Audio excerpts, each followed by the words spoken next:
You ever feel like your mind is working against you? Like no matter how hard you try, it's stuck in a loop, overthinking, second-guessing, losing motivation, or doubting your worth. The truth is, most people don't need a brand new life. They need a better mindset. And that shift doesn't come from big, dramatic changes. It comes from simple habits practiced every day, habits that quietly shape the way you think, act, and respond to the world around you. This isn't about being perfect or pretending everything's fine. It's about giving yourself real tools that actually work in the middle of real life. The stuff that helps when you're tired, frustrated, stuck, or just trying to get through another long day. It's about getting honest with yourself, staying consistent, and learning how to show up with clarity and purpose, even when it's hard. In this video, we're going to walk through 10 practical, powerful habits that have the power to completely shift your mindset. Not overnight, but over time, if you stick with them. Each one is doable. Each one is real. No fluff, no hype. Just clear steps to help you get out of your own way, feel more in control, and start building a mindset that actually supports your growth, not blocks it. And here's something worth holding on to. You don't have to fix your whole life at once. You just need to start. One habit, one shift, one honest moment at a time. So if you're ready to stop spinning in circles and start making changes that actually last, stay with me. The path forward isn't out there.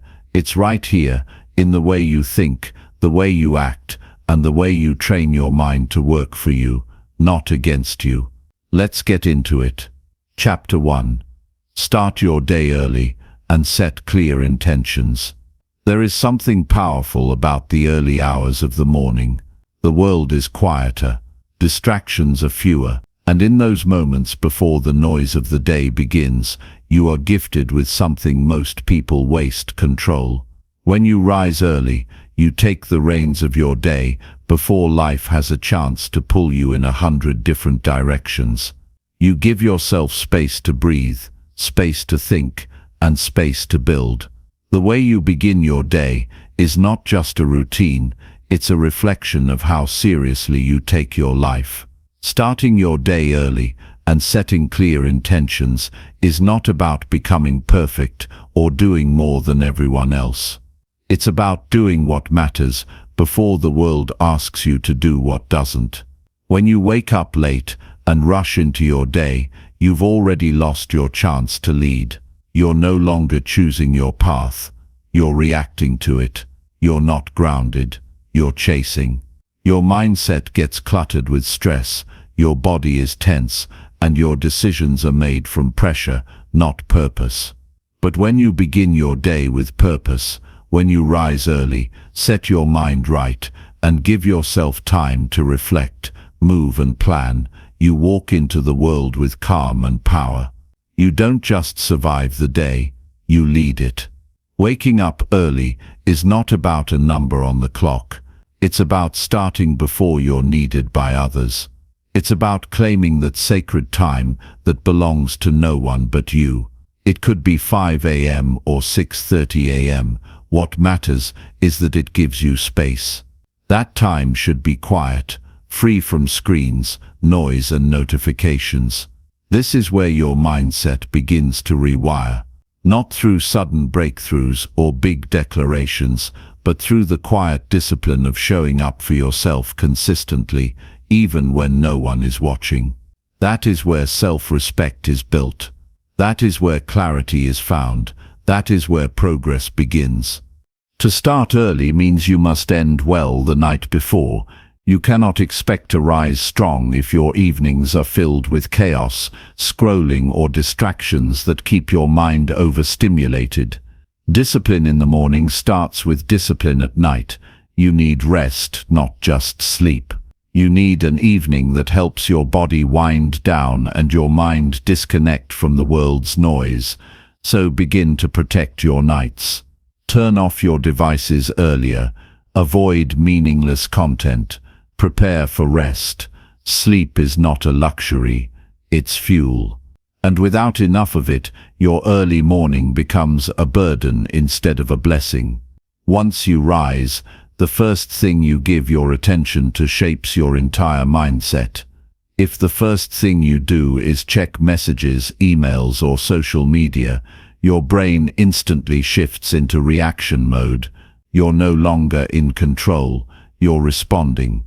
And most of those inputs are not designed to make you feel calm or focused. They're designed to stimulate and distract you.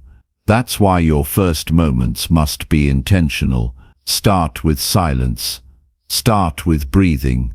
Start with something that grounds you. Maybe it's sitting in stillness. Maybe it's prayer. Maybe it's reading something thoughtful. Whatever you choose, make sure it's feeding your mind, not draining it.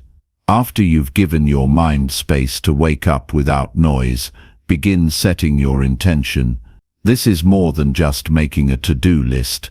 This is about deciding who you want to be today. Ask yourself what kind of energy you want to bring into the day. Do you want to be calm, focused, strong, patient? Then write that down. You must decide what you will bring into the world before the world brings its chaos to you. Intentions are anchors. They remind you what matters when everything else tries to pull you away. Next, identify what you need to do today that truly moves you forward. Not the endless list of tasks that feel urgent but change nothing. Choose the one or two things that actually matter, things that are aligned with your goals, your growth, and your peace of mind. Make these your priority. When you set your intention around these, your energy will be more focused and your time will be better spent. This is how progress happens, not through doing everything, but through doing the right things with clarity and consistency. Physical movement is another essential part of an intentional morning. Your body and your mind are deeply connected. When your body is stiff, your thinking is slower.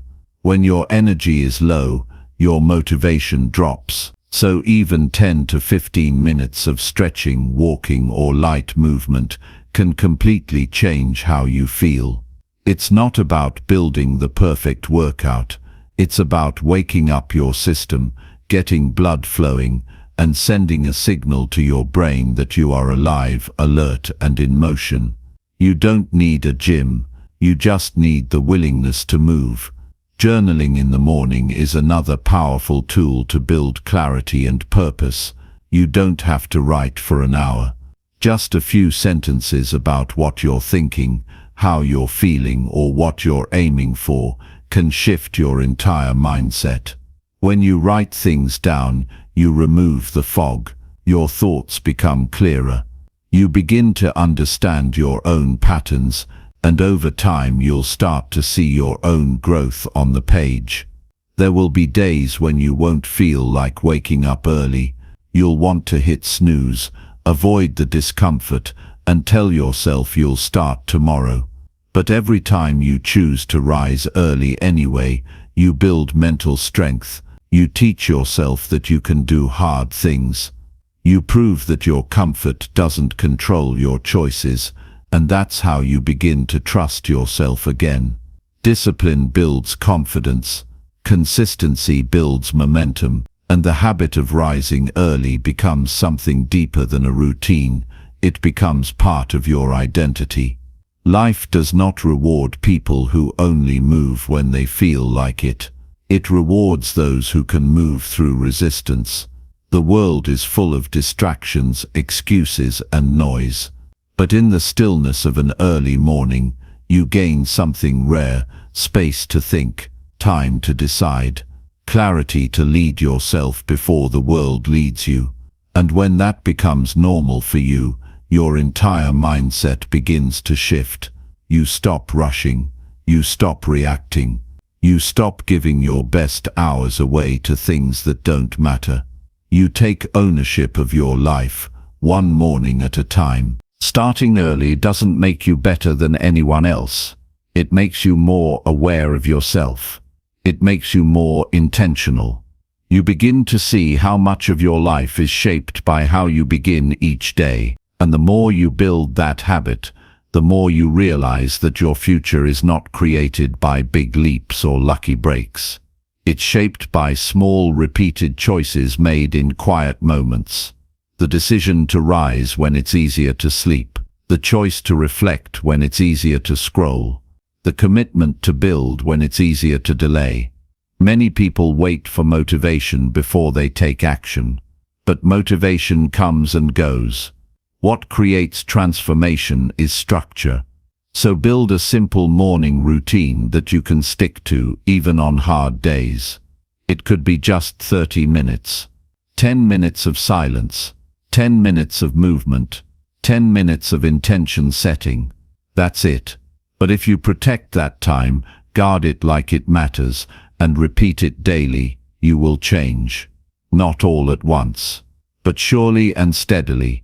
There's no perfect way to start your day. Some people meditate. Some people journal.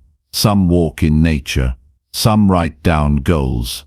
Some read pages from a book that lifts them. What matters is not what you do. It's that you do it with intention. That you're not just waking up and falling into life without thought.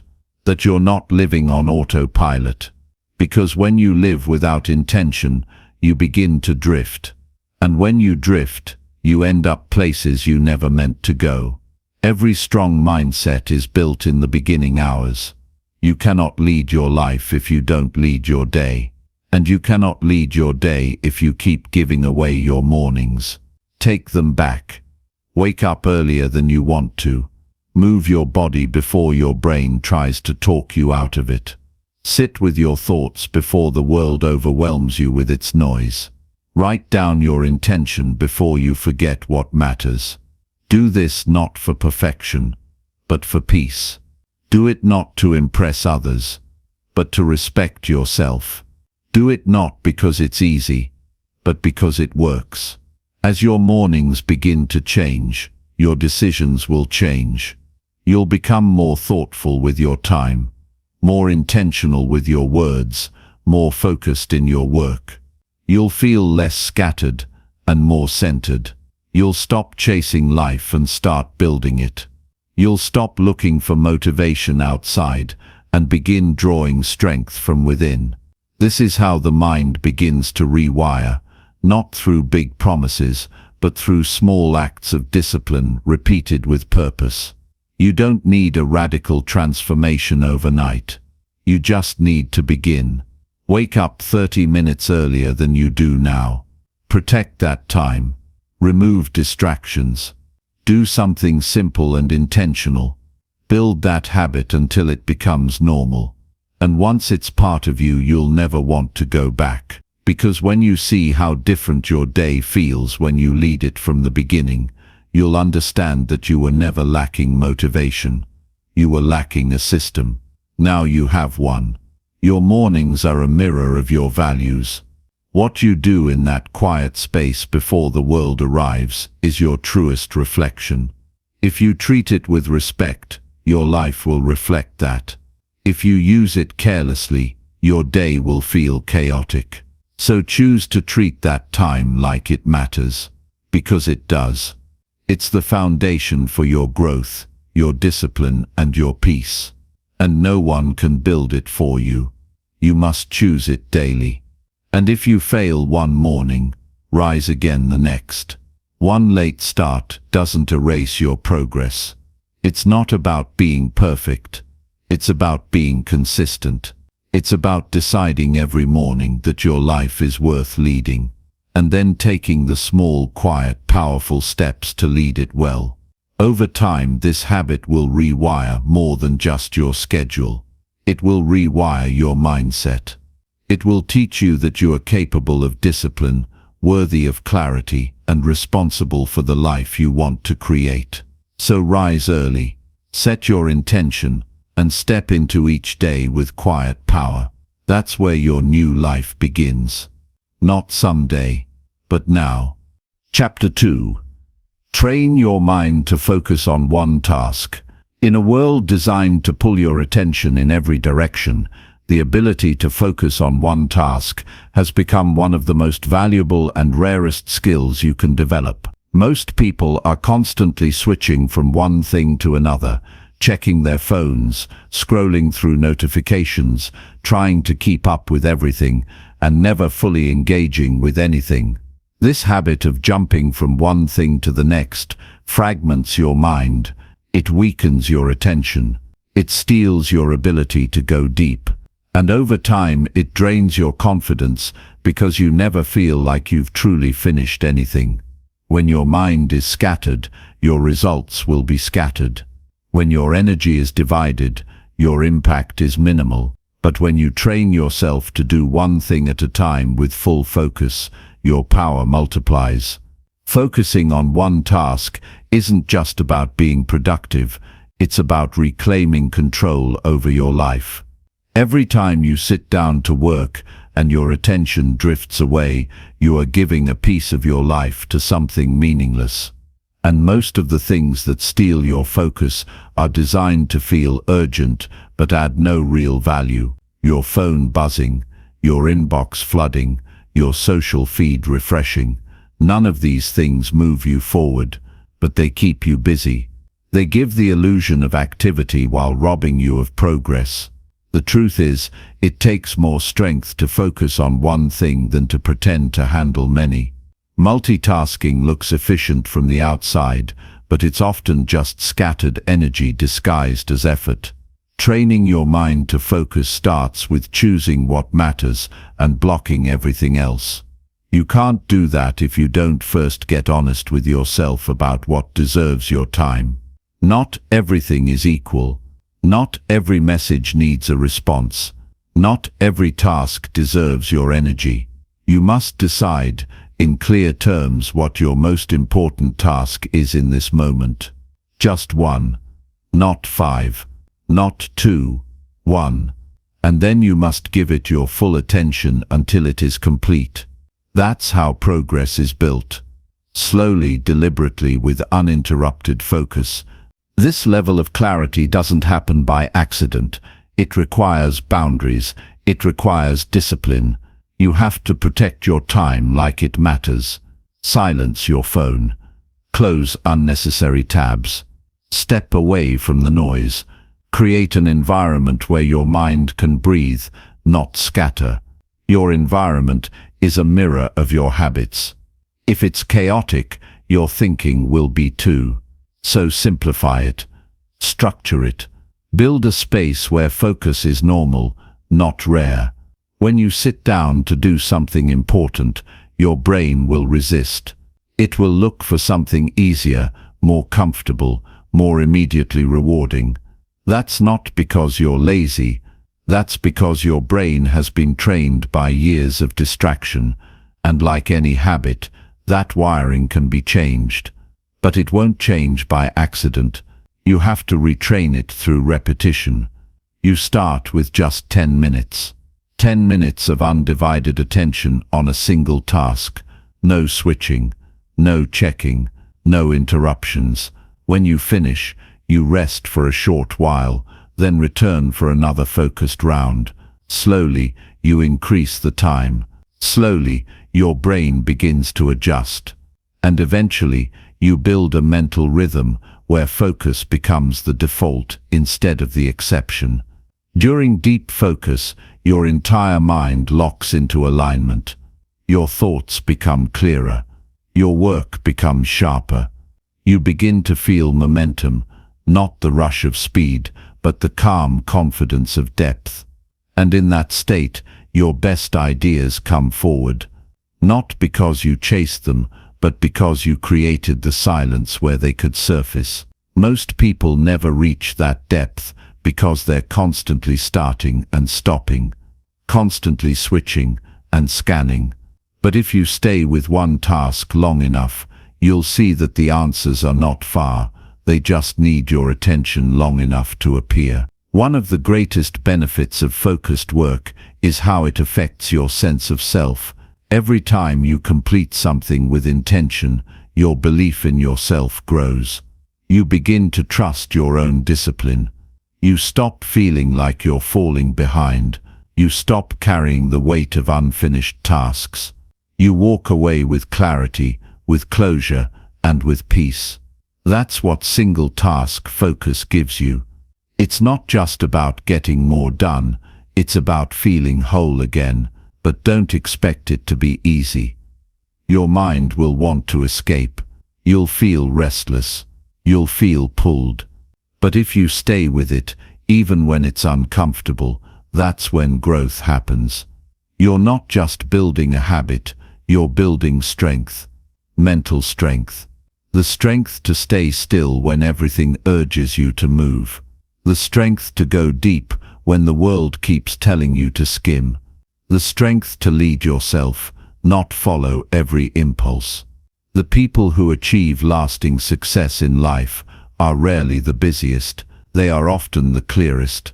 They know what matters, and they do it fully. They don't allow distractions to dictate their day. They don't wear busyness as a badge. They value their time because they value their goals. And they've learned that the most powerful work is not done through scattered effort, it's done through focused intention. Start by choosing just one task each day to give your full attention. Mark it as your most important. Create the space for it. Remove distractions before they start, and then commit. Not until you get bored, but until you're finished. Whether it takes 30 minutes or 3 hours, stay with it. That single act, repeated daily, will reshape your life. You'll begin to notice you get more done in less time. You'll feel more control. You'll find more energy. Because nothing drains your mind like constant switching, and nothing restores it like deep focus. If your focus slips, don't get frustrated. Return to the task gently. It's not about perfection, it's about persistence. The more often you return, the stronger the habit becomes, and with each return, your capacity grows. Eventually your mind will crave that level of presence. You'll start to notice how shallow distractions feel, how much time they waste, and you'll choose depth instead. Train your focus like you would train a muscle, with effort, with consistency, with patience. Over time, you'll build something unshakable, a mind that can cut through noise, a mind that can enter any moment with clarity, a mind that doesn't need constant stimulation to stay engaged. That kind of mind is rare, but it is possible, and it begins with one simple habit: do one thing at a time, and do it fully. Chapter 3. Speak kindly to yourself in every situation. The way you speak to yourself shapes the foundation of your entire mindset. Every thought you repeat becomes a message your brain learns to believe. If those thoughts are filled with criticism, judgment, and negativity, then over time you will internalize those messages as truth. You'll begin to see yourself through the lens of your harshest words, not your actual efforts or potential. Most people don't even realize they're doing it. They go through the day with a voice in their head that questions every step, doubts every idea, and replays every mistake.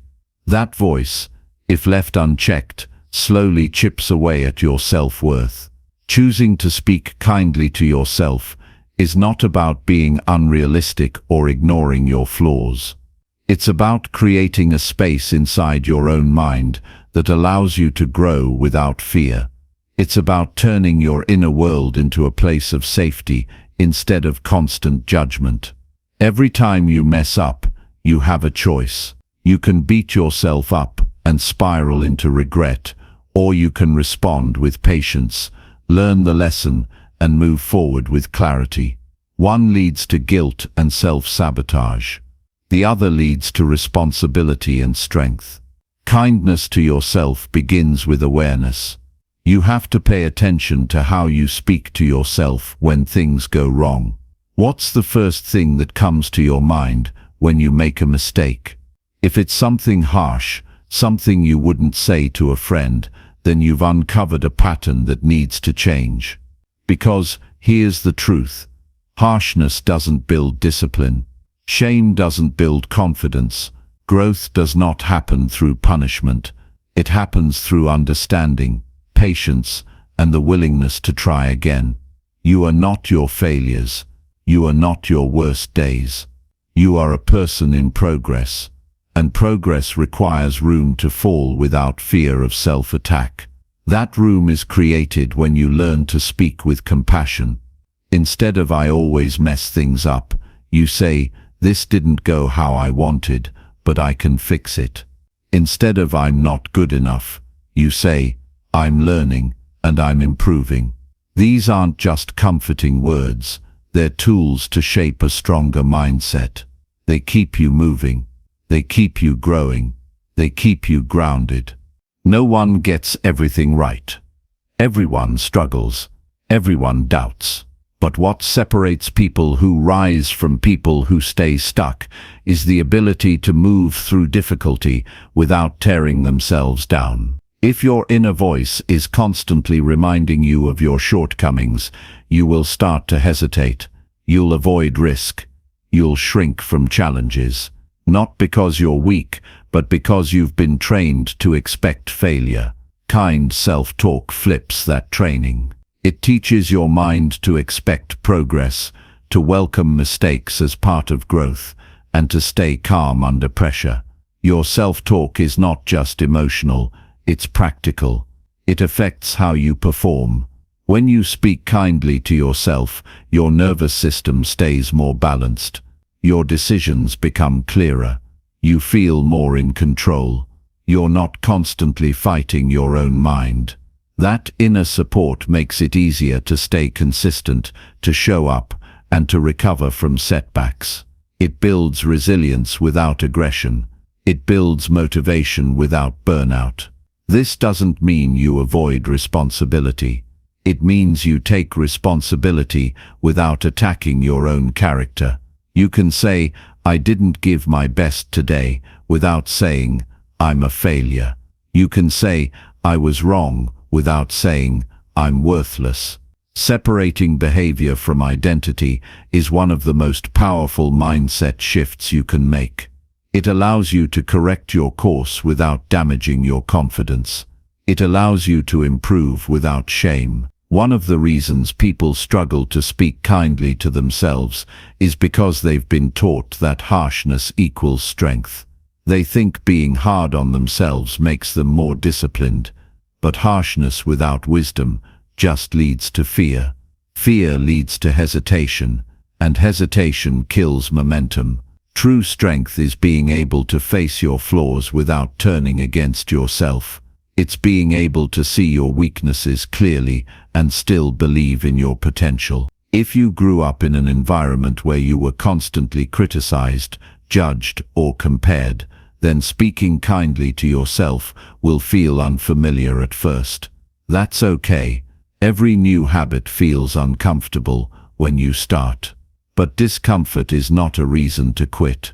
It's a sign that something new is being built. You're not lying to yourself when you speak with encouragement. You're choosing to lead yourself with purpose instead of punishment. Start small. Catch yourself when negative thoughts arise. Pause. Ask if what you're saying is helpful or harmful. Then shift the sentence. Speak to yourself as you would speak to someone you care about. This doesn't mean you lower your standards.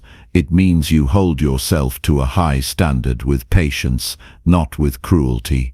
You can still expect excellence while offering grace.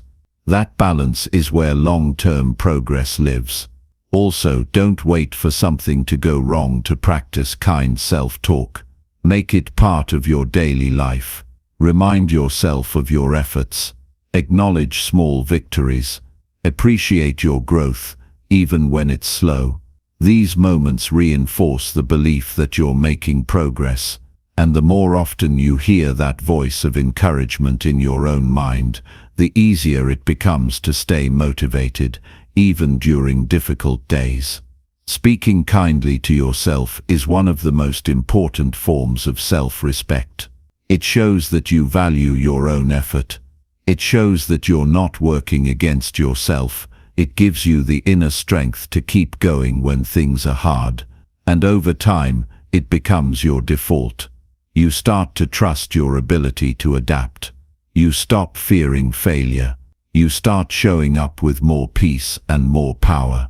This habit won't change your life overnight. But if you keep practicing it, if you keep catching those harmful thoughts and replacing them with honest, constructive ones, you will notice a shift, not only in how you feel, but in what you're able to achieve. Because when your mind becomes a place of support, you stop wasting energy on self-doubt. You use that energy to move forward. You become your own source of strength. And that kind of strength is unshakable. Chapter 4. Practice gratitude daily. No matter what happens, gratitude is not something you feel only when life goes your way.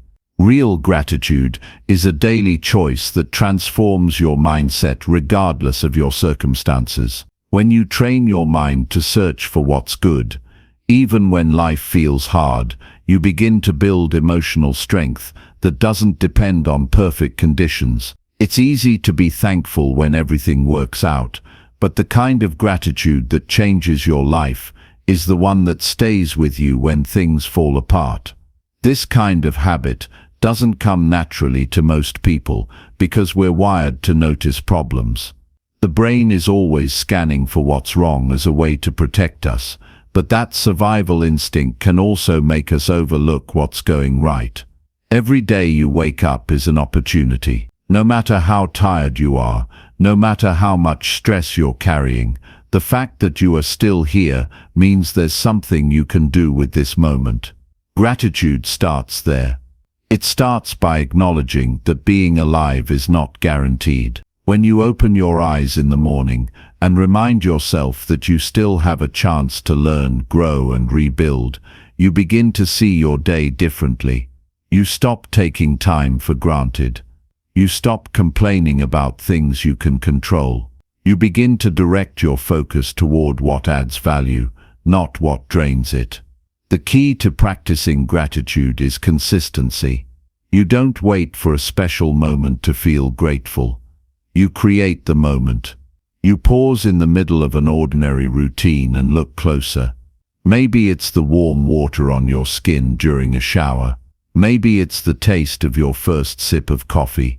Maybe it's the sound of someone you love laughing in the background. These are the things that go unnoticed when your mind is rushing or focused only on stress. But when you slow down and pay attention, you'll realize how much beauty still exists around you. And once you start noticing it, your brain begins to look for more. Gratitude is also a way to calm the mind. When you focus on what's missing, you create anxiety. When you focus on what you already have, you create peace.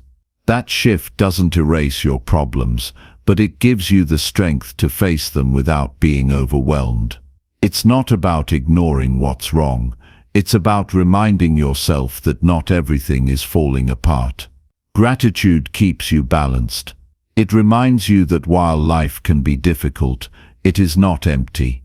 There is always something to appreciate, even if it's just the ability to keep going. You can make this habit practical by setting aside a few minutes every day to reflect. Write down 3 things you are thankful for. Keep it simple. Some days it will be something big. Other days it will be as small as a quiet moment or a kind word. Don't judge the size of the blessing. What matters is that you're training your mind to recognize value. This practice takes just a few minutes, but its impact lasts all day. It resets your focus. It reminds you that progress is happening, even if it's not dramatic. There will be days when practicing gratitude feels like a struggle. Pain, loss, frustration, and uncertainty can cloud your mind. But those are the days when gratitude matters most. Because in those moments, you are choosing not to let negativity define your reality. You are choosing to anchor yourself in something solid. Even in grief, there can be gratitude for memories. Even in failure, there can be gratitude for lessons. Even in pain, there can be gratitude for the strength you didn't know you had. Gratitude doesn't eliminate suffering. It gives suffering a purpose. This mindset shift can affect how you handle everything in your life. You'll start to notice that the more you focus on what you're thankful for, the less reactive you become. You're not as quick to complain. You don't get as caught up in petty frustrations. You start to protect your peace. You learn to stay grounded. This inner calm becomes a quiet power that helps you stay focused on what really matters. You don't waste energy on what you can't control. You use that energy to grow.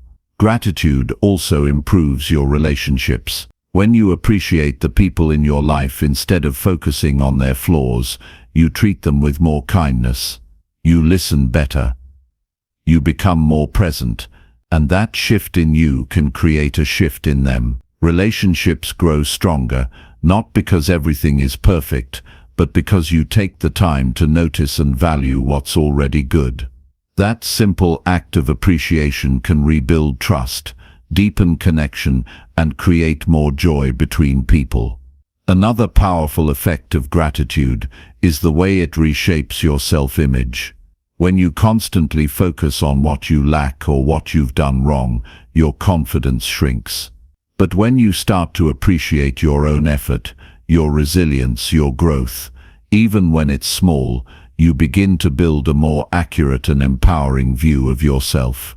You stop defining yourself by your struggles. You start defining yourself by how you respond to them. Gratitude reminds you that you are not stagnant, you are becoming. This daily practice doesn't require perfection. It requires attention. The more often you turn your focus to what is working, the more balanced your life becomes. Even in a season of pain, you can find purpose. Even during uncertainty, you can find moments of peace. Gratitude isn't about denying hardship. It's about building the mindset to endure it with strength. It's about training your thoughts to search for light instead of giving in to darkness. There will always be things you want to change, goals you're working toward, situations you hope will improve. But if you're constantly waiting for life to be better before you feel thankful, you'll always feel behind. Real contentment comes from being able to see progress within the process. Gratitude gives you that vision. It allows you to celebrate the journey, not just the destination. When gratitude becomes part of your identity, you begin to show up differently in the world. You walk with more calm. You speak with more patience. You live with more purpose. You stop needing constant validation because you've already acknowledged the good in your own life.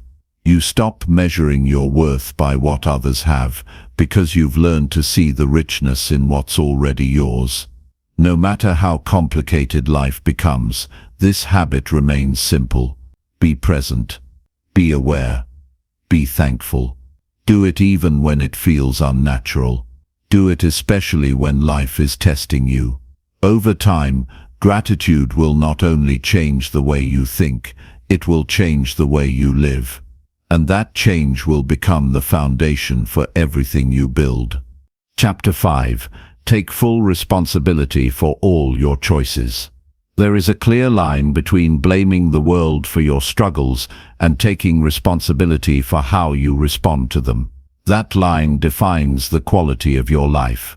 The moment you stop making excuses and start owning your decisions, everything begins to shift. You stop waiting for someone else to change your life. You stop giving away your power to circumstances. You stop living passively and begin to act with purpose. The truth is, every decision you've made has led you to where you are.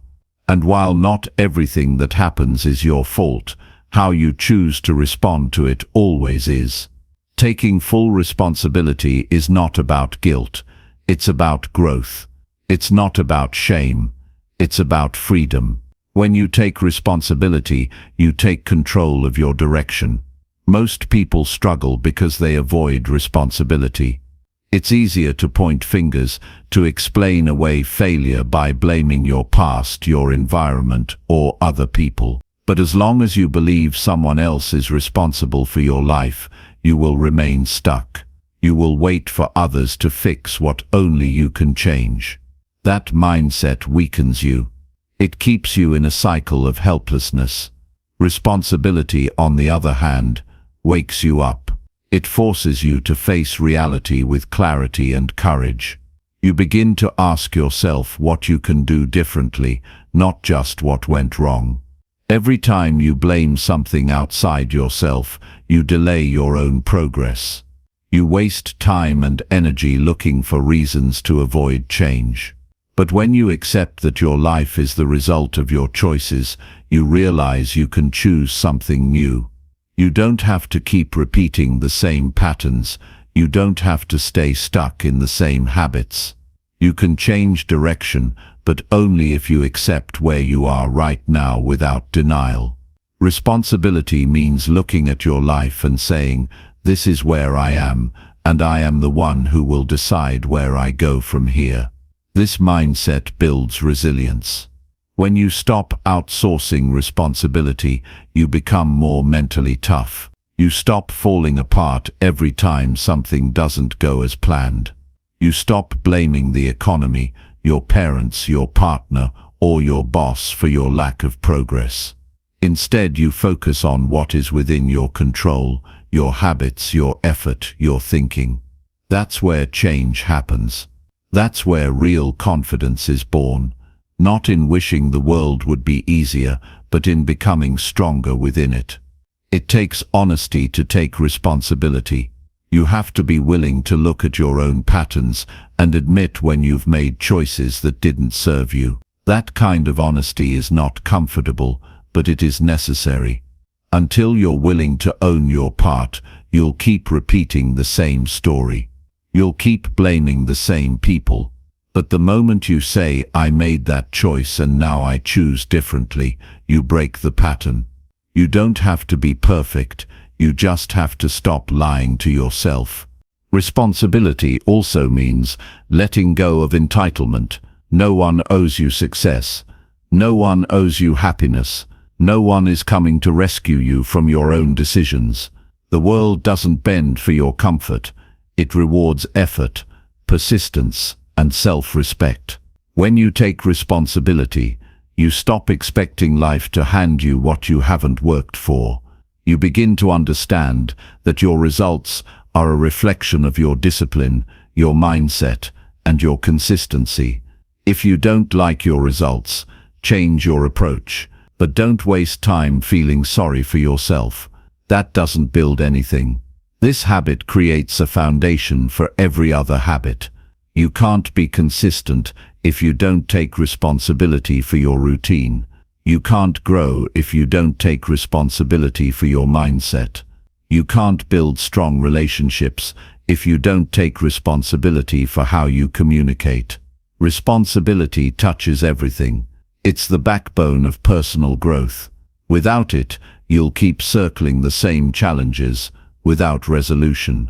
But with it, you become unstoppable. Taking responsibility doesn't mean blaming yourself for everything that's gone wrong. It means being honest about how your choices, reactions, and beliefs have shaped your experience. And more importantly, it means being willing to shift those choices. It means recognizing that you are the one in charge of writing your future. No matter what's happened in the past, the next chapter is in your hands. But it won't be written by waiting. It will be written by choosing. To build this habit, start with your daily decisions. Look at how you spend your time. Look at how you respond to stress. Look at how you speak to yourself when no one is around. These small decisions create your direction. If you don't take ownership of them, someone else will. You'll drift through life without intention. But if you take control, you'll begin to build something that reflects your real values. You'll stop being a passenger and start being the driver. It's also important to take responsibility for your emotions. Your feelings are real, but they are not in control. You are. No one else can make you feel anything without your participation. When you say, "They made me angry," you're giving your power away. When you say, "I allowed that situation to upset me, but I choose to handle it differently next time," you take your power back. Emotional maturity begins where blame ends. You can't control how others behave, but you can always control how you respond. Another way to strengthen this habit is by being accountable to yourself. Keep promises you make. Do what you said you would do, even when no one is watching. This builds self-respect. You start to trust yourself. You start to see yourself as someone who follows through. And that creates momentum. The more responsible you are for your time, energy, and attitude, the more powerful you become. You stop needing approval from others because you've already earned your own. Taking responsibility will challenge your ego. It will force you to admit when you've been wrong. It will push you to learn instead of defend. But that's where transformation happens. Not in protecting your pride, but in letting it go. When you stop defending the version of yourself that avoids responsibility, you begin to grow into the version that commands respect, not just from others, but from yourself. You also become a better example to those around you. People can sense when someone is grounded in ownership. They trust you more. They respect your words. You become someone others want to follow, not because you're perfect, but because you're honest. You're willing to take the hits and keep moving forward. You show what it looks like to lead from within. Taking full responsibility is not a one-time decision. It is a daily practice. It's something you choose every time you are tempted to blame, complain, or avoid. You catch yourself. You redirect your focus. You ask, "What can I do right now to move forward?" That question will keep you on the path. That question will build your life. In the end, responsibility is not a burden. It is a gift. It gives you clarity.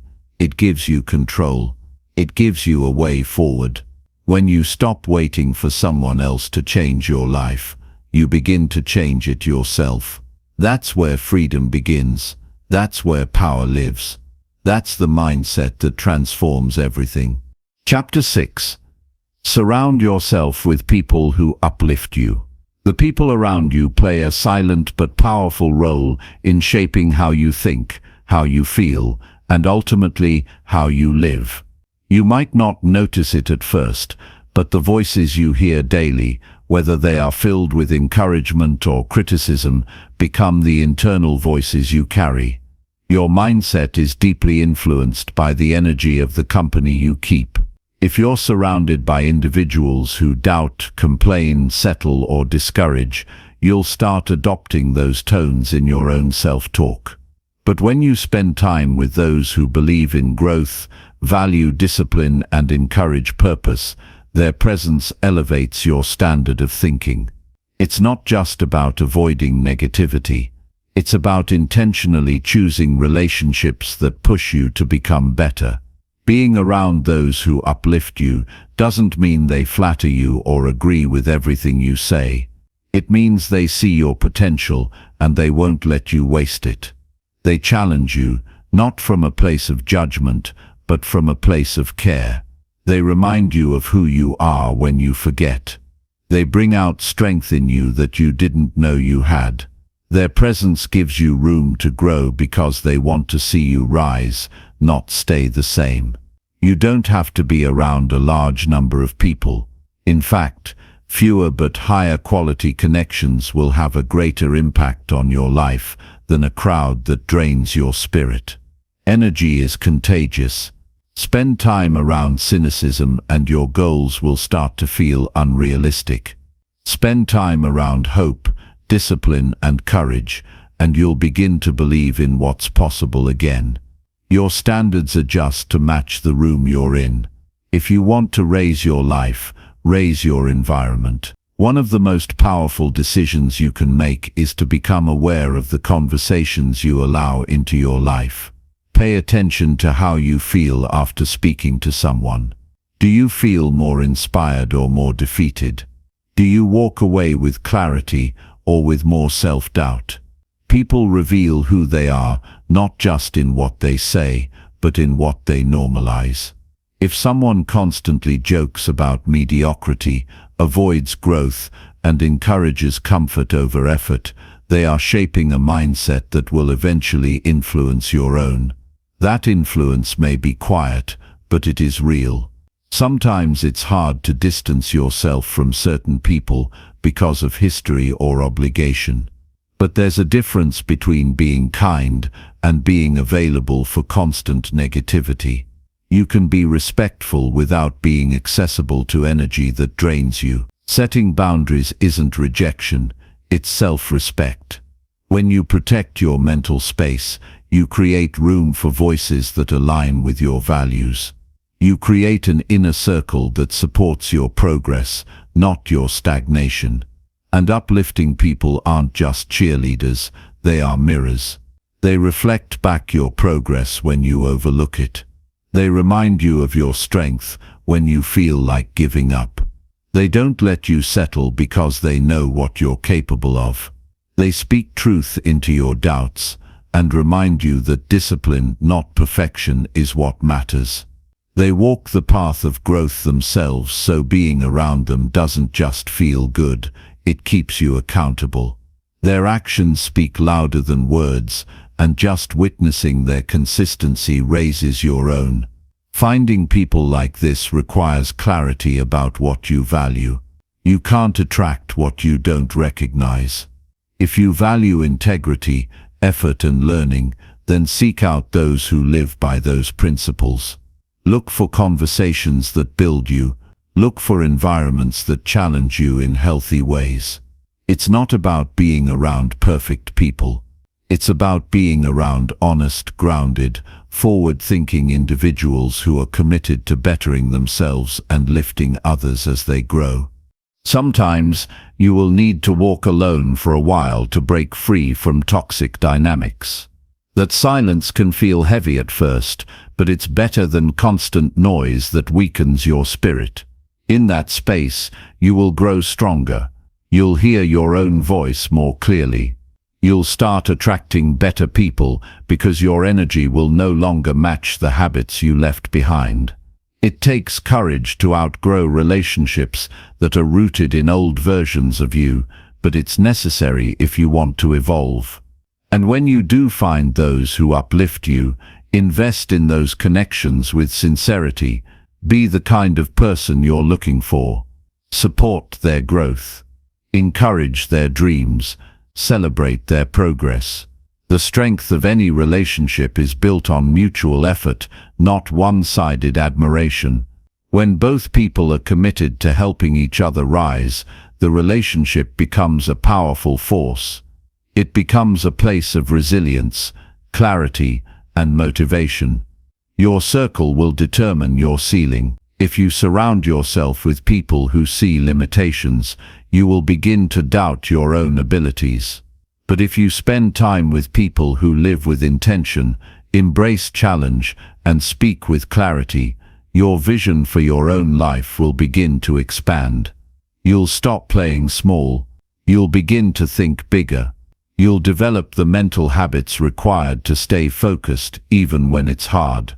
This isn't just about external motivation. It's about daily discipline that becomes easier when it's supported by your environment. When you're around people who value consistency, you're more likely to stay consistent. When you see others making progress, it reminds you that progress is possible for you too. You begin to normalize growth instead of fear. You begin to believe that effort leads somewhere.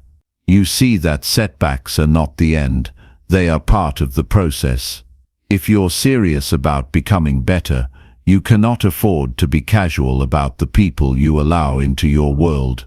Every interaction matters.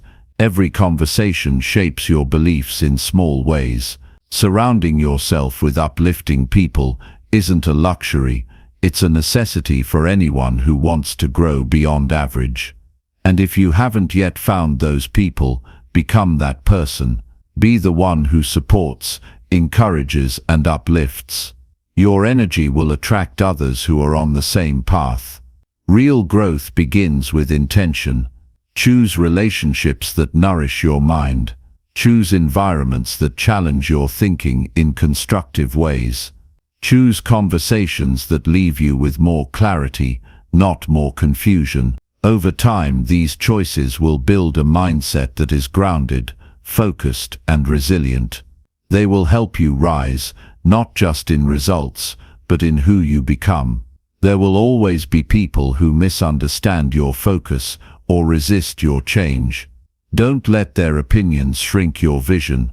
The people who are meant to walk with you won't be threatened by your growth. They'll be inspired by it. Keep your standards high, not because you're arrogant, but because you know your time and energy shape your future. Choose wisely, and your environment will help you rise far beyond what you thought was possible. Chapter 7. Learn something new every single day. Learning is not limited to classrooms, lectures, or degrees. It is a personal commitment to growth that must be carried into every day, regardless of age, background, or circumstance. Life itself is the greatest teacher, and every moment offers a lesson, if you're paying attention. When you choose to learn something new each day, you create momentum in your life that keeps you moving forward, no matter how small the step may seem. That forward motion builds confidence, sharpens your thinking, and strengthens your sense of purpose. Real learning doesn't always come from books or formal education. Sometimes it comes from listening deeply to others, noticing your reactions in challenging moments, or asking questions you never considered before. When you're curious instead of complacent, you uncover new ways of thinking. You expand your ability to adapt, to grow, to solve problems with creativity rather than frustration. You begin to see life not as a series of obstacles, but as a series of opportunities to gain insight. When you wake up with the intention to learn something new, your mind becomes more aware. You start to notice the way others handle pressure. You observe how someone leads a team or responds to failure. You reflect on what made your own day productive or what caused you to get off track. These small observations add up to real wisdom. Over time, you begin to build a mental library of tools, lessons, and insights that make you more resilient, more strategic, and more grounded. You don't need hours of free time to learn something new. All you need is the willingness to stay present and open. A few minutes of focused reading, a meaningful conversation, a documentary, a new skill, a lesson from your mistakes. These are all forms of learning, even failure. When viewed correctly, becomes a teacher. It shows you what doesn't work, so you can adjust and move forward with greater clarity. The key is to approach each day as a student of life, not an expert who already knows everything. Arrogance closes the door to learning. Humility keeps it open. When you acknowledge that there is always more to understand, you naturally seek out new knowledge. You ask better questions. You explore unfamiliar topics. You step out of the narrow hallway of routine and into the vast world of possibilities. Learning daily also helps you handle uncertainty. The more you know, the more flexible you become. You no longer rely on luck or wait for ideal conditions. You start taking responsibility for your own development. You stop blaming your past, your environment, or other people for your lack of progress. Instead, you look inward and ask what you can do better, what you can learn, and how you can improve. That mindset is what separates those who grow from those who remain stuck. When you make learning a habit, your conversations become richer. Your thoughts become more precise. You begin to see patterns that others miss. You connect ideas that previously felt random. Over time, this deepens your confidence, not the loud external kind, but a quiet inner certainty that you are capable of handling whatever comes your way because you've trained your mind to keep growing. And you don't need to learn what everyone else is learning. Follow your curiosity. Explore subjects that interest you, challenge you, or help you improve a weakness. If you struggle with communication, study how people speak with clarity. If you're easily distracted, learn how focus works. If you feel overwhelmed, study organization, time management, or psychology. Learning isn't just about acquiring facts, it's about becoming more capable. One of the best ways to ensure you're learning every day is to ask yourself one simple question at the end of the day: what did I learn today that I didn't know yesterday? That question turns your attention toward growth. It creates a moment of reflection, and in that moment, you gather the insight that can carry into tomorrow. Over time, those reflections compound into a strong foundation of experience and wisdom. Another practical approach is to keep a learning journal. Each day, write down one idea, one insight, or one skill you encountered. This habit keeps your learning visible. It helps you see progress, even when it's gradual. It shows you that growth is happening, even when your outer world feels the same. And when you look back months later, you'll see just how far you've come, not because of massive changes, but because of consistent effort. Some people stop learning because they think it's too late. But age is not a limitation. It's an asset when paired with the right mindset. The more life you've lived, the more experiences you can draw from. When you approach those experiences with curiosity, instead of regret, they become rich sources of learning. You stop seeing mistakes as failures and start using them as tools for improvement. The truth is, if you're not learning, you're not growing. And if you're not growing, you're slowly settling. Settling leads to frustration, boredom, and a loss of vitality. But when you stay engaged, when you ask better questions and pursue new understanding, your mind stays sharp. Your perspective stays fresh. You begin to feel energized, not because your circumstances changed, but because your thinking did. You don't have to wait for the perfect book, course, or teacher. Every situation offers insight. Every challenge contains wisdom. Every person you meet knows something you don't. If you're willing to listen, to observe, to stay curious, then you are already learning. And that mindset will take you further than talent or luck ever could. Growth is not about speed, it's about direction. When you commit to learning one new thing each day, you create steady, purposeful movement. That movement builds momentum, and with enough momentum, transformation becomes inevitable. You begin to make choices with greater clarity. You respond instead of react. You think before speaking. You learn how to lead yourself, which is the foundation for leading others. If you want to build a life of meaning, discipline, and impact, then start by mastering the habit of learning daily. Don't wait for someone to teach you. Become the kind of person who teaches yourself. In doing so, you'll gain the most valuable kind of freedom, the freedom to adapt, grow, and thrive, no matter what life brings. Chapter 8. Reflect on your actions before you sleep. Before sleep pulls you into its quiet embrace, there is a narrow window of time that holds powerful potential. It is in these final minutes of the day, when the world slows down and your thoughts settle, that you are offered a chance to meet yourself honestly. Not the version of you that others see, not the image you've worked so hard to maintain throughout the day, but the one that remains when the distractions fall away. In that stillness, you can ask one essential question: how did I show up today? This kind of reflection is not about judgment or shame. It's not about keeping score or punishing yourself for every misstep. It's about awareness. It's about becoming familiar with your choices, your words, your energy, and your intentions. Every action you took today was a vote for the person you are becoming, and without reflection, you risk repeating patterns that no longer serve you simply because they remain unexamined. When you take time each night to review your day with calm honesty, you begin to build a deeper relationship with yourself. You recognize the moments when you were proud of how you handled things. You notice the situations where you lost control or acted out of fear.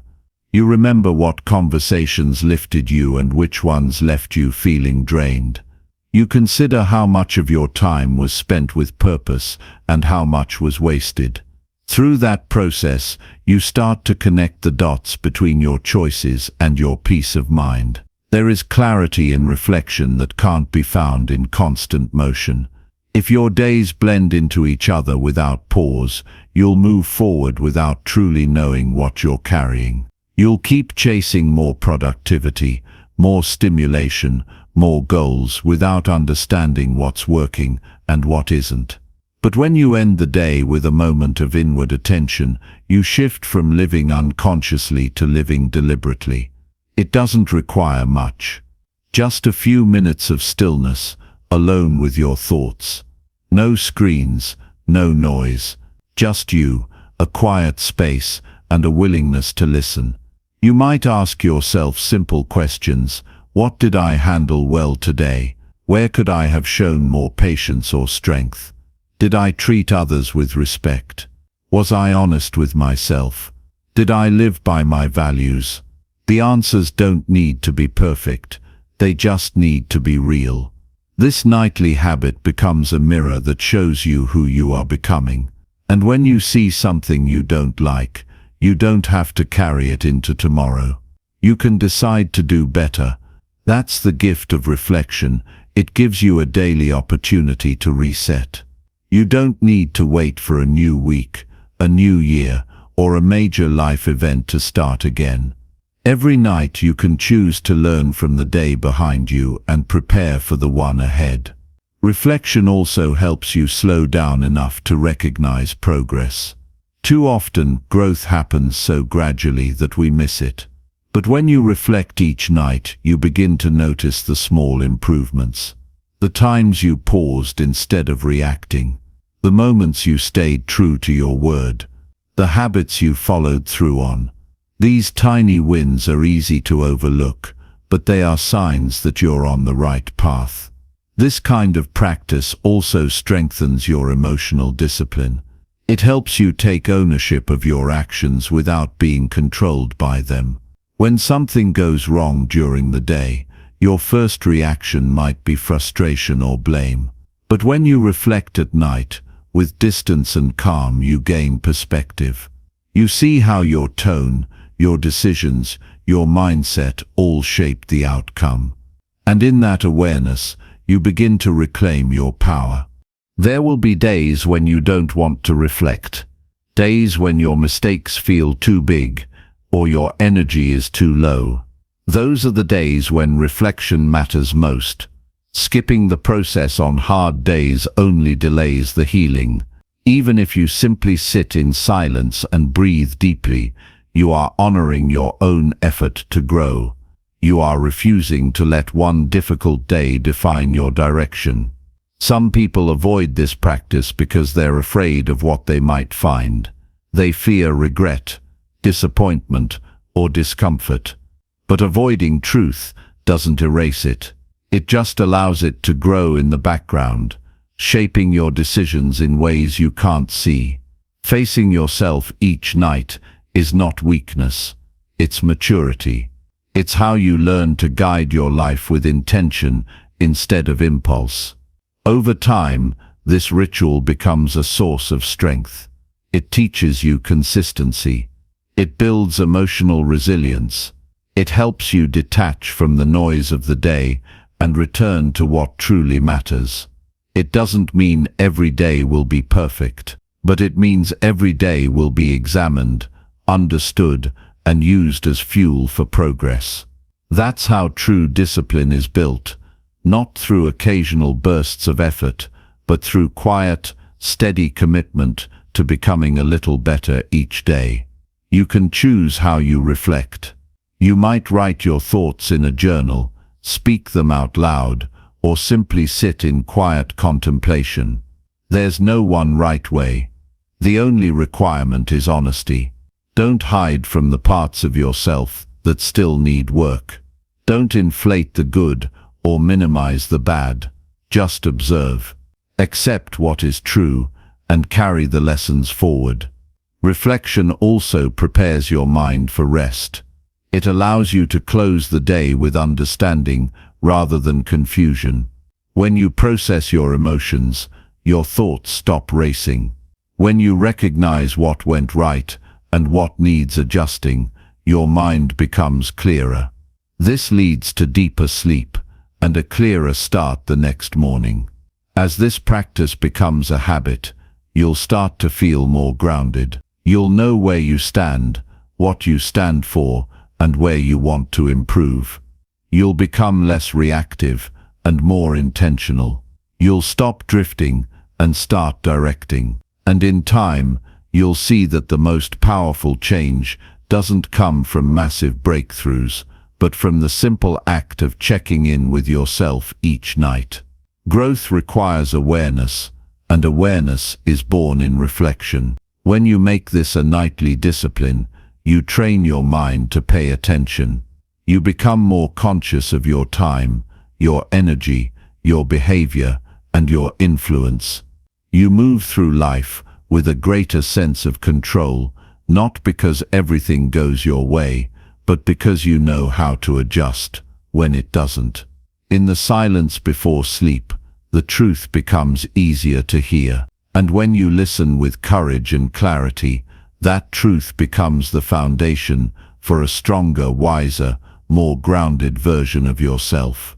The day ends, but your progress continues.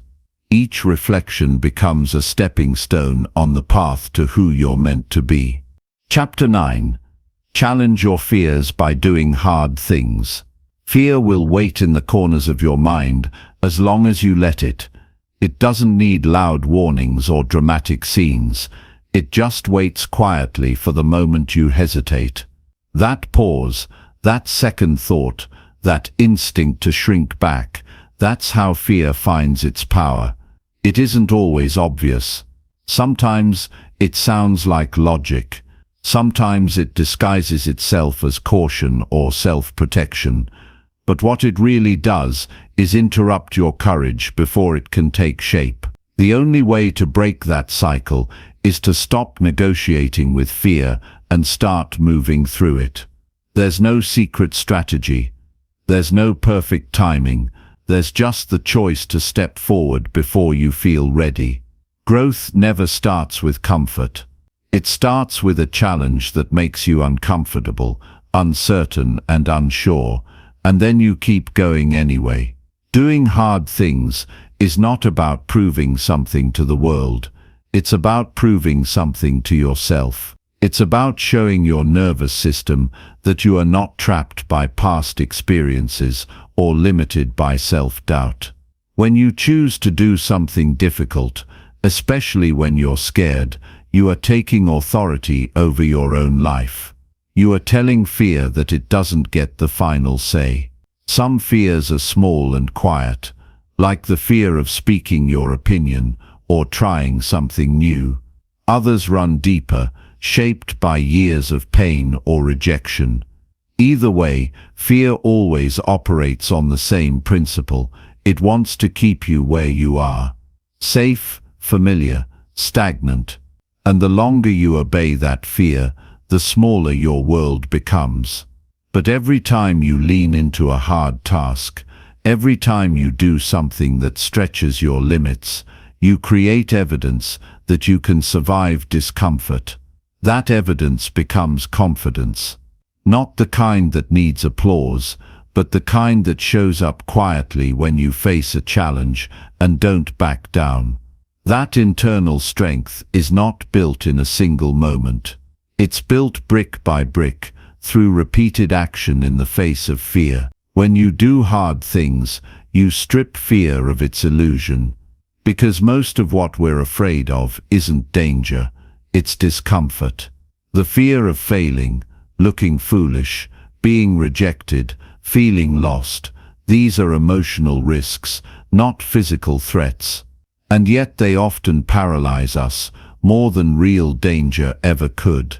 You reclaim your life when you stop waiting for fear to go away and start moving with it still present. Sometimes that means doing things that make your voice shake. Sometimes it means saying yes to a challenge that you know will test your limits. Sometimes it means facing a truth you've avoided for years. These are not comfortable experiences, but they are liberating. Each time you step into something hard, you gain a new layer of freedom. There is power in discomfort because it pulls you out of patterns that keep you small. You begin to see that fear doesn't mean stop. It means pay attention. It means you're entering new ground, and new ground is where growth lives. Familiar ground might feel safe, but it rarely changes you. It rarely builds strength or teaches discipline. There will be moments when everything in you wants to turn around, when fear whispers all the reasons you should stay where you are. But that moment, right there, is where strength is born. Not when you finish, not when it gets easier, but right at the point when you feel like stopping, and you choose not to. That moment rewrites your identity. That moment makes the next hard thing a little easier. Doing hard things also teaches you humility, because not every attempt will go the way you planned. You'll fail sometimes. You'll feel frustrated, exposed, or vulnerable. But even in failure, you win, because you learn, you grow, you discover where your weaknesses are, and then you work on them. You become more resilient, not by avoiding difficulty, but by learning how to recover from it faster and with greater wisdom. Courage is not the absence of fear. It's the decision to act in spite of it. And that decision must be made repeatedly. Every day presents you with small and large opportunities to be brave, to speak up, to take the first step, to admit what you want, to try something uncomfortable. The more often you accept those invitations, the less grip fear has on your life. Doing hard things doesn't mean seeking struggle for its own sake. It means being willing to face what is difficult instead of avoiding it. There's a difference between hardship and harm. You don't need to suffer needlessly, but you do need to grow intentionally. And real growth almost always demands challenge.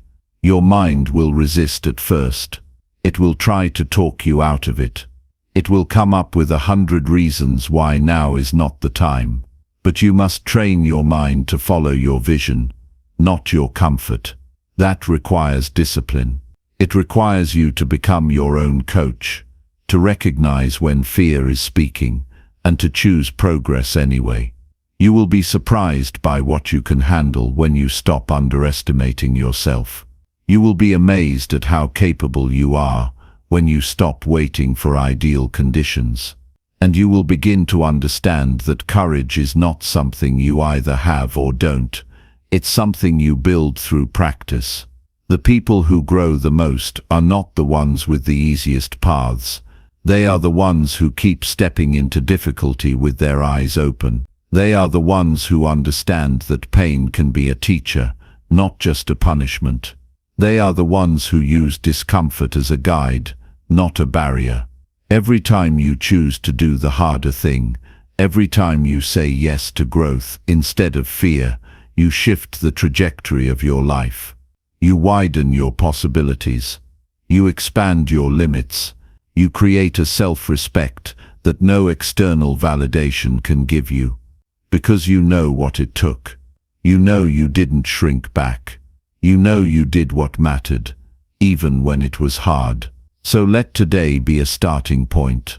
Not for waiting until fear disappears, but for doing what must be done while fear is still present. Start with something small. Speak a truth you've been holding in. Try a new skill. Take a step toward the challenge you've been avoiding. Then do it again tomorrow, and again the day after that. Not because you feel brave, but because you're becoming brave. The more hard things you face, the easier it becomes to trust yourself. And when you trust yourself, fear loses its grip. You stop avoiding. You stop delaying. You stop doubting. And you start living fully. Not behind walls of safety, but in the open air of challenge and freedom. That is the path. That is the work. That is how you grow. Chapter 10. Celebrate small wins to build lasting confidence. Confidence doesn't come all at once.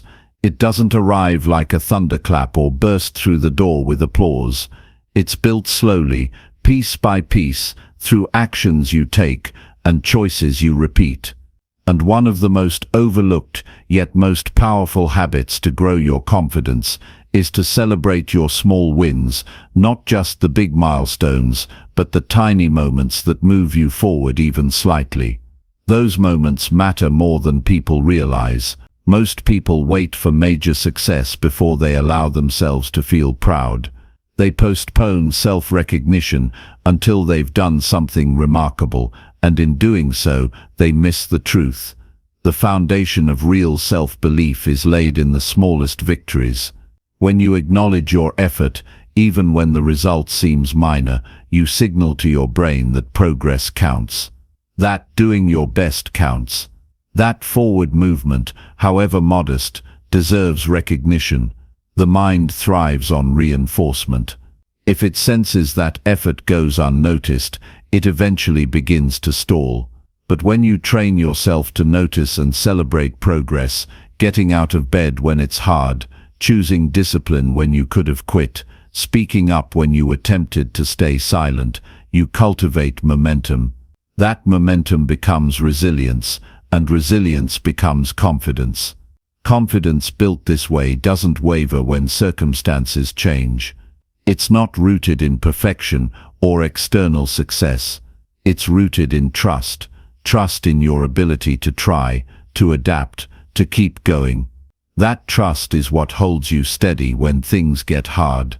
That trust is what allows you to take risks, because you've learned that you don't need to win big to validate your efforts. It's easy to overlook a small step because it doesn't feel like much. But if you pause, you'll realize how powerful it actually is. The decision to follow through when no one's watching, the discipline to stick with a new habit for another day, the courage to have a difficult conversation, all of these are wins. All of these deserve to be seen. And when you start seeing them, you start believing in yourself more deeply. This practice doesn't require celebration in the form of rewards or grand gestures. It requires presence. It requires that moment of stillness where you say to yourself, "I did that." It could be a quiet nod of acknowledgement.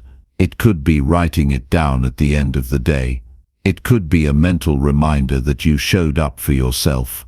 What matters is not how you celebrate, but that you do. When you ignore your progress, you train your mind to chase the next thing endlessly, never feeling good enough unless some giant goal is achieved. That pattern creates constant pressure and erodes your self-worth. But when you anchor your attention to what's working, what's improving, what's growing, you create internal stability. You teach yourself to appreciate effort, and that appreciation builds emotional stamina. There is a shift that happens when you start to recognize the wins you once dismissed. You begin to see how far you've come. You realize that what once felt difficult is now second nature, and that realization fuels even more growth. It's not arrogance. It's not about pretending everything's perfect. It's about honoring the fact that you're trying, and that trying consistently is not a small thing. Everyone has a different starting point. Some people are rebuilding after loss, some are starting over after failure, some are moving forward through fear, shame or doubt. In all of these situations, small wins are essential because they're the signs that you're moving. They're the proof that you're not standing still. When life feels heavy, one good decision, no matter how small, is a triumph. Confidence doesn't require loudness. It's not about dominating a room or impressing people. It's about self-assurance. It's about knowing, deep inside, that you are capable of moving through life's complexity with courage and intention. That knowing is built every time you follow through on something you once doubted you could do. Every time you keep a promise to yourself. Every time you notice your own effort. This is why it's so critical to define success in ways that empower you. If success is only measured by giant accomplishments, you'll rarely feel good about yourself. But if success includes the quiet, consistent actions, the early mornings, the deep breaths, the honest efforts, then you'll always have something to celebrate. And the more you celebrate, the more confident you become. There will always be voices that tell you it's not enough, that you should be further ahead, that someone else is doing better. But those voices lose their power when you are grounded in your own progress. When you've trained yourself to recognize your growth, you no longer need comparison to feel worthy. You no longer wait for permission to feel proud. This practice also reshapes how you recover from setbacks. Because if you're only focused on the final result, any detour can feel like failure. But when you're anchored in daily wins, a tough day doesn't erase your progress. It simply becomes part of the process. You can face it with patience instead of panic. You can reflect without harsh judgment. The confidence you build from small wins is stable because it's based on real experience. You don't have to fake it. You don't have to pretend. You know from repeated action that you can handle difficulty, that you can show up, that you can move forward. That's not hype. That's real. And that's what gives you quiet strength. There is something powerful about creating a habit of reflection, taking time, even just a few minutes a day, to ask yourself, what did I do well today? Where did I show effort, even if it was uncomfortable? What am I learning about myself as I keep moving forward? These questions shift your perspective. They pull your attention out of what's missing and anchor it in what's working. This is not about ignoring problems or avoiding growth. It's about building the kind of confidence that can withstand both success and struggle.